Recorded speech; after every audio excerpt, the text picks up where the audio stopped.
কাঠামোগত যেই পরিস্থিতিগুলো ছিল, তার মানে ধরেন অর্থনীতির অবস্থা, তারপর 24 জানুয়ারিতে তারা যে ইলেকশনটা করলো এবং সেই ইলেকশন করে যে তাদের এক ধরনের ঔদ্ধত্যটা কিন্তু অনেক মানে মাত্রা ছাড়িয়ে গেছিল।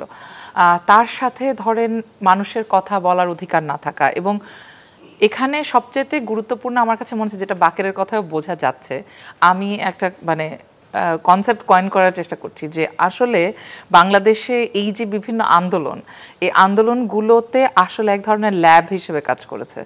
সো আমরা আসলে শিখেছি, এবং ধরেন 18-তে যারা স্কুলে ছিল ওরা 24-এ এসে ইউনিভার্সিটিতে, 18-তে যারা ইউনিভার্সিটি স্টুডেন্ট ছিল তারা এখন অলরেডি পাশ করে শিক্ষক হয়ে গেছে।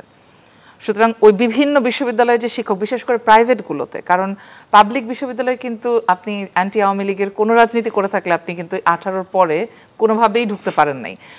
এদের আমরা দেখেছি সব প্রাইভেট বিশ্ববিদ্যালয়ের শিক্ষকতাতে, এবং এই যে এক ধরনের ট্রেনিং, ইভেন একেবারে সাধারণ শিক্ষার্থী যে 18-তে জানতো না যে আপনার টিয়ার গ্যাস মারলে কী করতে হয়, সে কিন্তু 24-এ জানে টিয়ার গ্যাস মারলে কী করতে হয়। এবং এই যে এক ধরনের লার্নিংয়ের মধ্যে দিয়ে গেছে, এই সবগুলোই কিন্তু গুরুত্বপূর্ণ। আমি বলবো যে 24-এ এসে স্ট্রাকচারাল ফ্যাক্টর, তার সাথে ওদের স্ট্র্যাটেজি, যেই রেপার্টরিগুলো ব্যবহার করছে, যে টুলগুলো ব্যবহার করছে, এবং আসলে ওনাদের স্ট্র্যাটেজির সাথে এটাও গুরুত্বপূর্ণ যে ওনাদের যে লার্নিং হয়েছে, এবং এই লার্নিংয়ের কারণে ধরেন 18 থেকে ওনাদের যে নেটওয়ার্কগুলো সেগুলো কিন্তু ইনট্যাক্ট ছিল। তার মানে এই যে ধরেন 18 কোটা কিংবা নিরাপদ সড়কের আন্দোলন, ওই সময় যে স্কুলের বাচ্চারা নেমেছিল, ওদের যে তৎকালীন নেটওয়ার্ক, ওইটা কিন্তু কোথাও নাই হয়ে যায় নাই। প্লাস কি করে রাজনৈতিকভাবে এই যে কোনো দাবি দাওয়াকে বিশ্বের কাছে তুলে ধরতে হয়, সেটাও কিন্তু কোটা না, এটা হচ্ছে ওই যে নিরাপদ সড়ক আন্দোলনের লার্নিং, ওখান থেকে কিন্তু শিখেছে। এবং আপনাদের মনে আছে নিশ্চয়ই, নিরাপদ সড়ক আন্দোলনের সময় হাজার হাজার না লাখ লাখ স্টুডেন্ট বিদেশে বিভিন্ন ইউটিউবারকে ইমেল করেছিল তাদেরকে এরকম মারা হচ্ছে এটার জন্য। এই স্কুলের বাচ্চারা কিন্তু এখন ইউনিভার্সিটিতে পড়ে এবং সারা বিশ্বে ছড়িয়ে গেছে, সেটাও সত্যি।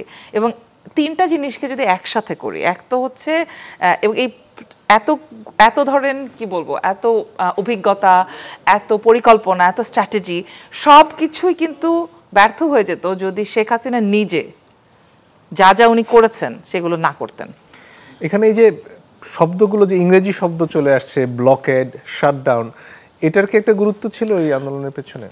অবশ্যই ছিল, কারণ এদের বেশিরভাগই হয়তো এই ধরনের শব্দের সাথে পরিচিত।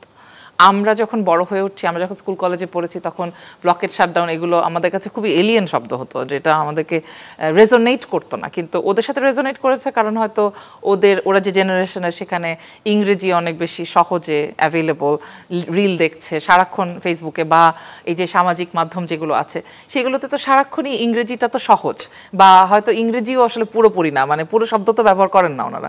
তো ওনাদের যে সমস্ত মানে জেনজির যে ভাষা, সেগুলোও এখানে নিশ্চয়ই কোনো না কোনোভাবে যুক্ত করতে মানে একটা স্পেস তৈরি করে দিয়েছে।